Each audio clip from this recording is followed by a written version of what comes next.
Welcome again to the exciting world of tourism. Today, in our next presentation, we are going to talk about the travel agency presentation part 2. So, the learning objectives of this presentation would be: what are the other functions of travel agency? What is the procedure for setting up a travel agency?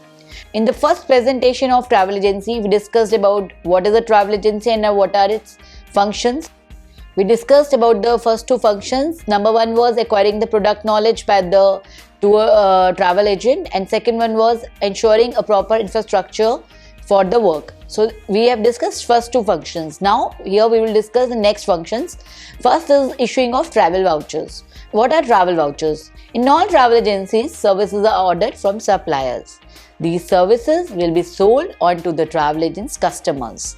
If each transaction takes place between the agency and the supplier were to be paid for separately for each and every service provider, for each and every customer, the amount of paperwork and the amount of cash moving around would be enormous. To cut down on the amount of paperwork and money transactions between the supplier and the agency, a system has been devised whereby these transactions are reduced. This system involves the preparation of vouchers. Vouchers are also called as exchange orders, XO, which are in effect promises to pay for the services which the supplier of such services promises to provide. Vouchers are only accepted by a supplier if prior arrangements have been made. So let us understand what is the use of the vouchers. Travel agents can use vouchers for any number of different services. Commonly, these include a hotel accommodation and other hotel services, excursions and tours, a transfer, a tour guide services, a restaurant services, an entrance fee to sites of interest, a theatre tickets, sports event tickets. So, vouchers can be for multiple purposes. So, by making use of vouchers, transactions are simplified for all concerned. The customers will pay the agent for all services. For example, air transportation, rent a car and hotel in one transaction. The agent will ticket the flight and issue vouchers for the rent a car and hotel. The hotel and rent a car agency, once they have served the customer, will send the invoice for the services provided to the agency together with the voucher for payment. So, we also need to understand that we need to control vouchers. By issuing a voucher, the agent authorizes the service supplier to provide the services specified on the voucher and gives a commitment to pay for those services at a later date. For example, I am a travel agent and I don't have a ticketing department. Now I have to send my travelers to China on China Eastern Airlines. And for that I am getting a voucher issued. So I deal with China Eastern Airlines, or I deal with a ticketing agent, and I ask him to issue the tickets. So what I will do is I'll send him a voucher mentioning the name of my clients. Before that, M/S Messrs, the name of the travel company. Example, Ria Travels or Travel Boutique, Akbar Travel. So I am telling them, and in that I write the name of my clients who are traveling with me, and then I will mention their sector on which they are traveling, the dates on which they are traveling, and the amount of the ticket that I have to pay, and I will put my signature in it as a travel agent staff. So I will send it to the ticketing agent. Or I could also send it to the airlines, and then when I send it to them, it's a confirmation from my side as the agent that I am asking you to give me the service to confirm the ticket of my client, and I will pay you on a later date. So this clearly mentions that I am requesting you for a service, and by accepting the voucher, the supplier commits to provide the services specified to the person named on the voucher, provided that the voucher has been validated by the agent in the proper way. Basically, the agent will not only validate, even the principal supplier will also validate, and it will cross-check of the information which is mentioned on the voucher. You must take great care of all vouchers and control their use, as failure to do so can result in fraud and financial loss for your company. So vouchers will normally have a number of copies. These will include supplier's copy, customer copy, client file copy, accounts copy.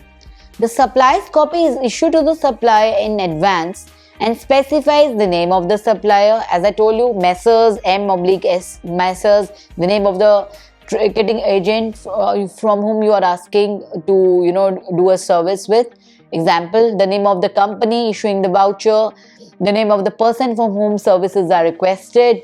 As I told you, if a couple is traveling or if 10 people are traveling, you have to mention their names along with the sectors on which they are traveling, the type of service to be provided, the date the voucher was issued. So all these things are very important. Likewise, we do not only have these vouchers, but we also have vouchers which are called as airline vouchers. One is hotel vouchers also, and we have airline vouchers also. Special types of vouchers are issued for the provision of services offered by airlines other than airline seats. These are also called as MCOs, miscellaneous charge orders. These special vouchers, which resemble airline tickets in their format, can be issued for any of the following: excess baggage charges, upgrading to a higher class, car rental, surface accommodation, taxes, arrangement for inclusive tours, deposit, refunds. There are other kind of these vouchers also. It could be for surface accommodation, arrangement for inclusive tours, refunds, hotel accommodation, special charge for incapacitated passengers, charges for reservation changes, charges for routing changes. So all these things are also possible with the vouchers. Just like an airline ticket, MCOs have an audit coupon for the airline account department, an agent coupon for the travel agent's record, and a passenger coupon for the passenger. MCOs are not transferable and are valid for 1 year from the date of issue. So next, I would also like to explain you about another kind of voucher, which is hotel voucher. Hotel voucher is also kind of confirmation which you're giving to your client that he is allowed to stay in a particular hotel for particular nights. It mentions the check-in date, the check-out date, the number of clients, the number of nights, and any service which you are taking, for like any special service or any special request, and the room type, the occupancy type. So all these are mentioned in the hotel voucher, which is handed over to the client, and then he can go and show this to the hotel staff, maybe in any other part of the world where he is traveling to. And on the basis of that hotel voucher, which is given to him by the travel agent through whom he has booked his hotel arrangements, he'll get he'll get an access to the hotel room once he shows the hotel voucher to the staff of the hotel. So that was first function, that was the vouchers which we discussed in this presentation. And now comes the finances. More and more travel agencies are adopting financial management in their operations. Obviously, finances forms the backbone of any business, and however, finances also need to be managed very well. So the finances, some finances are required for day-to-day operations. Some you are have to ensure that finances are invested in the right kind of inventory for the future, so you see a bright future for your travel agency. So you have to manage the finances very well. It is essential for travel agency managers to understand the processes, the procedures, and programs of financial management. For this, you could have people who have a financial management background who can suggest to the travel agent how to invest the money, and how much finances should go in what procedure.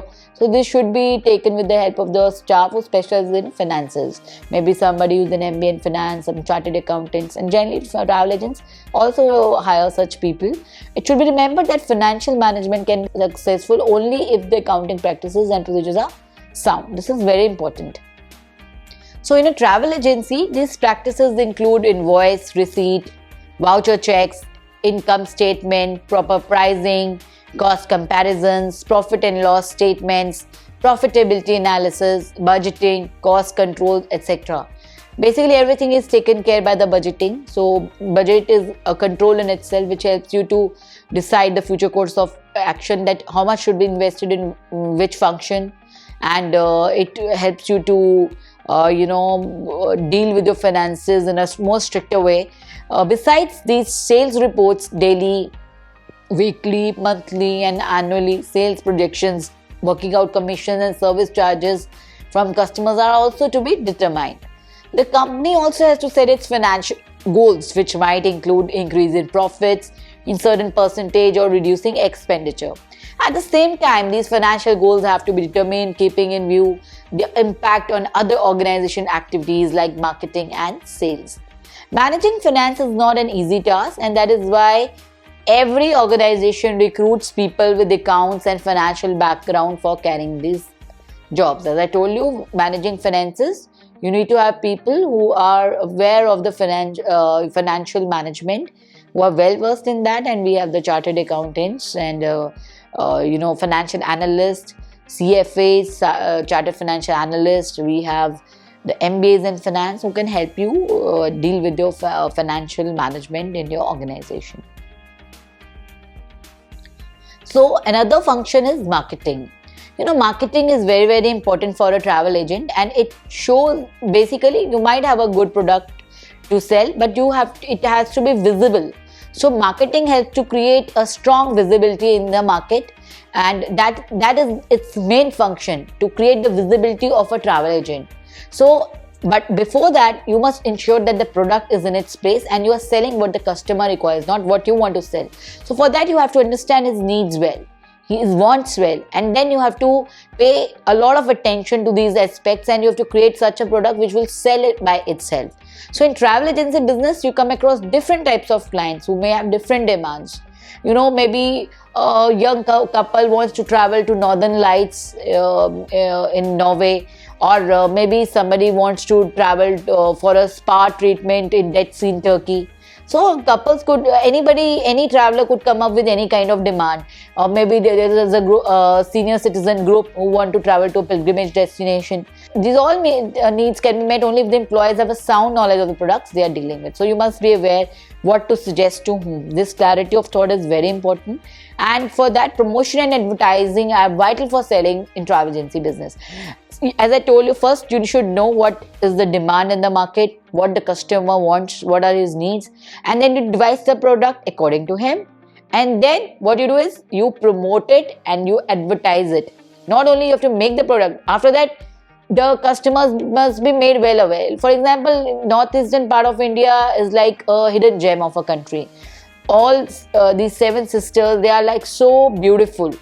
But many tourists are not aware of these places because they have not been much marketed. Now, the government of India, Ministry of Tourism is focusing a lot on these states, and as they realize their potential. So, advertising is very important. You have to promote them very aggressively. And the customer tends to forget because he's proliferated and he's, bombarded with a lot of information.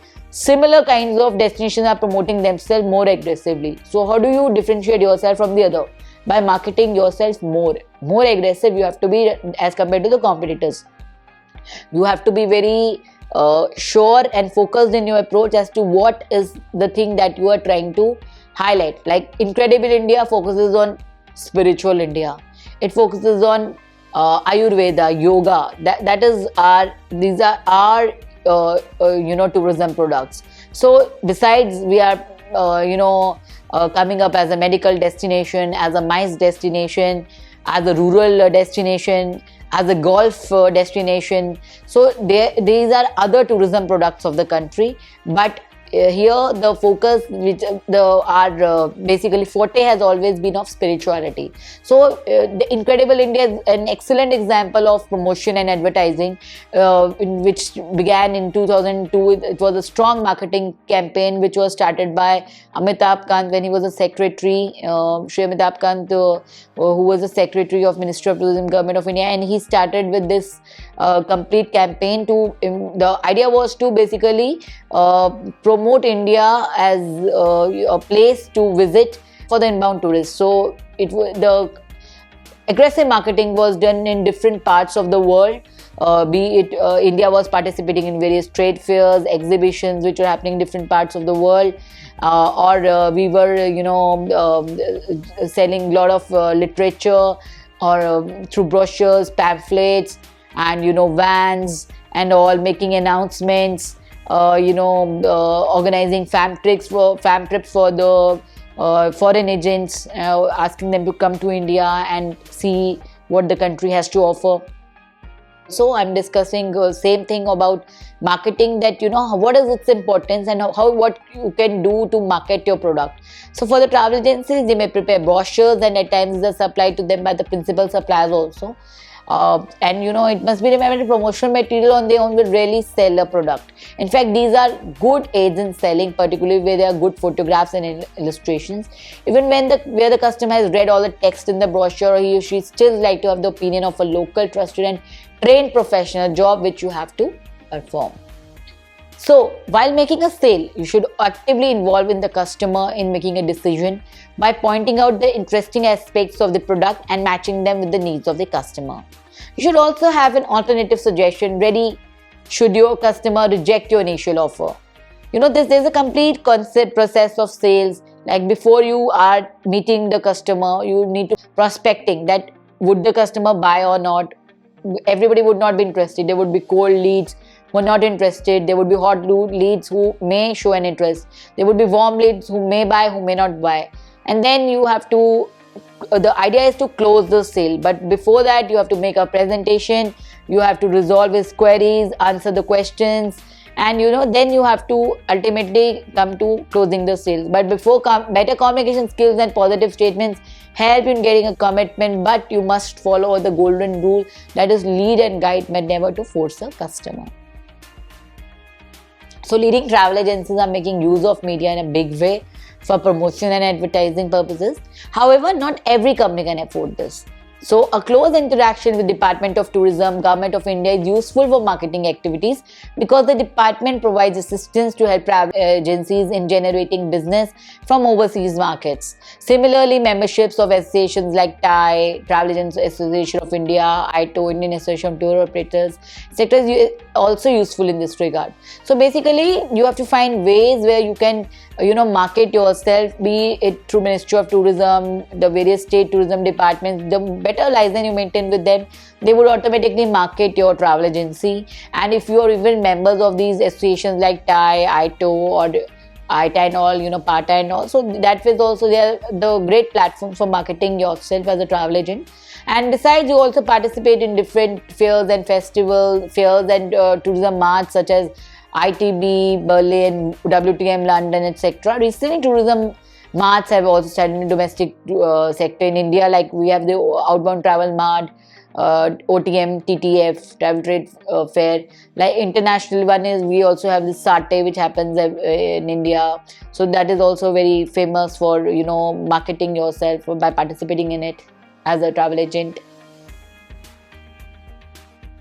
So till now we have discussed the various functions of a travel agency. Now we will discuss what is the procedure for setting up a travel agency.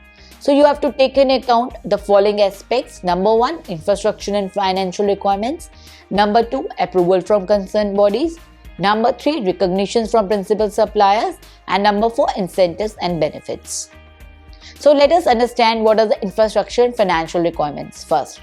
For starting any new business in this area, one good news is that you do not have to spend very high. The capital requirements are not very high, because this whole business is about networking. So you may not have to invest too much, but you must have good relations with the suppliers. So requirements in this regard require investment for the following. However, for certain investment is required, like if you want to hire a physical space to conduct an office where all your office staff is coming. And it was also location for all the customers also, if they want, in case they want to come and personally meet you or consult you for making any travel arrangements. Office furniture and furnishings, that also the money goes in for that. Communication equipment, setting up equipment such as telephone, faxes, Xerox, computers, etc. Salaries for the staff, office materials such as files, labels, promotional materials, letterheads, business cards, etc. So these capital requirements are not too high, and because of this we find number of persons entering into this business for raising funds to meet capital requirements. Now first is the the capital, the money, finances which is required. Next, a very important strategic decision for a travel agent should be location. Where should I set up my office? So generally, setting up in a city center, like many travel agents will find in Delhi, they are based in either in CP, Connaught Place, or they're in Karol Bagh, or they're in Paharganj, where there's a lot of influx of foreign tourists coming, or the domestic tourists visiting. So having a location which is more approachable for the tourist, that can mean more business for you. At the same time, many travel agencies also set up their offices in malls, where if you are focusing on the middle class or upper middle class, where the footfalls of such prospective travelers is found in the mall, so they could also see your office there. So that's also a good location where they can come and contact you. So most of the travel agents, they have their offices in big cities, also with branches in small towns. So generally the corporate office, head office, maybe in a metropolitan, and with their branch offices in small towns. Small towns also, people have been setting up their own travel agencies. So travel agents compete for business in the area where they are located. Hence, while deciding on the location of your office, you should ensure that it is the marketplace with close access to business or industry centers, institutions and the offices, or a neighborhood of residents who travel a lot. As I told you, the more you are near to the market, like as I gave an example of travel agencies which are based in CP, Connaught Place, or Karol Bagh, or Paharganj in Delhi, that means for them there is more footfall of tourists nearby, and you would have, that means more business for you. And some of the SWOT surveys are required for deciding the location. Now, next part is when you have decided about the finances, you have decided about the location, you need to take the approval of the concerned bodies. Definitely an approval of the competent authority is very important. In different parts of the world it is different. A travel agency requires certain approvals for carrying the business, and in this regard, an approval from the International Air Transport Association, ITA, which is the World Organization of Scheduled Airlines, is very useful. ITA is an international organization, and that gives you a lot of credibility that you are licensed and authorized by ITA to sell airline tickets, and that builds up the confidence of the customer. So approval of if you have the approval of the ITA, they also have a requirement that your staff must have done some staff must have done certain courses of ITA related ticketing courses. So this is very important. ITA has worked out international fares and rates and uniform transportation documents, airline tickets and airway bills to facilitate the carriage of passengers and cargo worldwide. An ITA approved passenger sales agent is an agent who is capable of receiving commissions on international air documents. This commission is paid only to approved agents. So consideration for getting an ITA approval, as I told you, you must have an ability to generate and procure air passenger transportation. You must have a professional standing. You must have a good financial status. Business premises should be in a good place. Staff ability and experience is important. A final aspect is held, and then finally your approval is given by ITA. But it is worth mentioning here that all ITA agents get commission on international air tickets and on domestic airline tickets, which varies for both airlines. Payment has to be made fortnightly to the airlines. So then we have the recognition and licenses by in India you have to take from the Department of Tourism. Here it is Ministry of Tourism, Government of India. And also you have to take licenses from the principal suppliers like the airlines and the RBI, along with recognition from the hotels. This is necessary for earning commissions on the business carried out.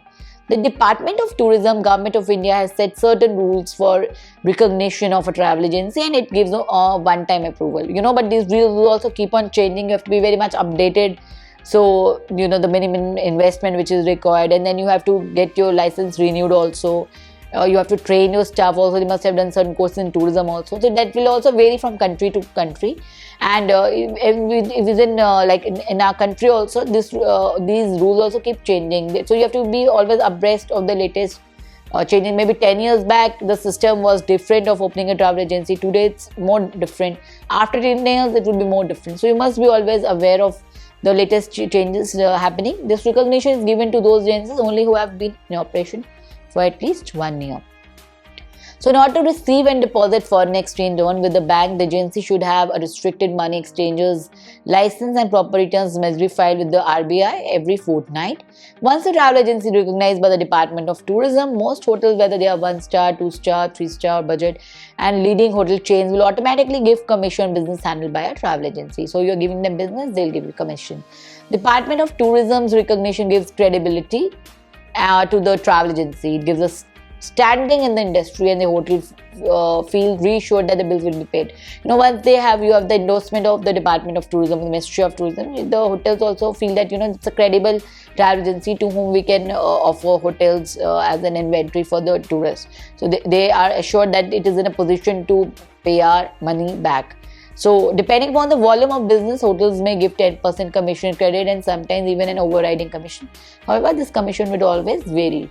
At times, special rates are negotiated keeping in view the volume of business. A good travel manager must know the art of negotiating special rates so as to maximize revenue. Definitely, negotiation is very important. So you must be smart enough in negotiating. A travel agency should also establish linkages with tour operators, tourist transport operators, tourist cargo operators, etc., along with getting recognized by the railways and state tourism development corporations. So you see, the networking plays a very important role. So you have to be not only taking approvals from ITA but also from the Government of India, Ministry of Tourism. Then you have to have setups with the hotels, set up with the airlines, set up with the state tourism development corporations and all, and financial institutions like RBI and all. Then we have the incentives and benefits, which is the last aspect of it. The Government of India gives certain incentives and benefits to the tourism industry, and a person intending to set up a travel agency should be aware of such benefits. For example, financial benefits are available under Section 80 HD to the travel agents. Under this, 50% earning profits in foreign exchange are free of income tax, and the other 50% are also tax-free if they are plowed back into the development of tourism. The Department of Tourism gives prizes for various categories of travel agencies for foreign exchange earnings. This is an honor that acts as an incentive to boost foreign exchange earnings by a travel agency. The Tourism Finance Corporation of India also gives loans to persons for setting up travel agency. So basically, the various travel agencies, they are given incentives and benefits. They are extended to them, like the tax holiday is given to them, and if like they reinvest in tourism related projects, so they get these subsidies and all. So this support system is definitely given by the Government of India. Likewise, the Tourism Finance Corporation of India also gives loans if they want to reinvest, or if they want to start something new. The travel agents want to start something new, or they want to diversify also. So the Department of Tourism, Government of India also provides brochures, tourism related data, etc. to the travel agencies for promotional purposes. Department of Tourism, Government of India also provides assistance to the travel agencies for participation in tourism fairs, travel mass, and in official promotional delegations. So these are all the kind of incentives. The government supports the various travel agents in different ways by sponsoring their various associations, like when they have conventions, such as ITO organizes an annual convention every year. So the Ministry of Tourism may sponsor them to an extent, or they may the officials may come and listen to the issues and what is affecting them. The travel agents, their common issues may be addressed to. They also help them in the participation in international events. They sell them on promotional events, like sending them on fam trips, sponsoring their fam trips, or also sending them for international events like WTM London or ITB Berlin. Generally, such assistance is provided through the Travel Agents Association of India, and it is advisable travel agencies become members of TAI, ITO and all. These are all the various platforms for the travel agents and all. From time to time, certain other incentives are also given by Government of India, as well as the state tourism development corporations, and travel agency managers should keep track of all these. So basically, I would like to recapitulate here this comes to the end of our discussion. So we started with the functions of the various travel agencies that could be issuing of vouchers, and once they issue vouchers could be of different types, airline vouchers, hotel vouchers and all. And then we discussed the finance function, then we discussed the marketing function, and then we discussed what is the procedure for taking up the approval of a travel agency. For that, you need to consider first, you must have certain finances, though investment is not very high as it is a networking business. Then you must have a location in mind, and location should be good enough for the footfall of the tourists, so that it is more visible for them. Or where do you think that the prospect of business are more, maybe the corporates are nearby, or maybe the markets are nearby, the footfall of tourists is more. And then you have to take approvals of various organizations, such as of concerned bodies, competent bodies, like we have the ITA, we have the Ministry of Tourism, Government of India. Then you have to keep networking also with the hotels and all. You have to keep networking with the airlines, with the railways and all. And then the travel agencies are also provided with a lot of incentives and benefits which are given by the government of India to them, which could be in the form of a tax holiday, subsidies, or it could be sending them sponsoring their trips to international destinations for attending trade fairs, tourism fairs, travel marts and all. Or participating in various associations and all. With this, I would like to thank you all for your kind consideration and listening to me very carefully. Thank you very much.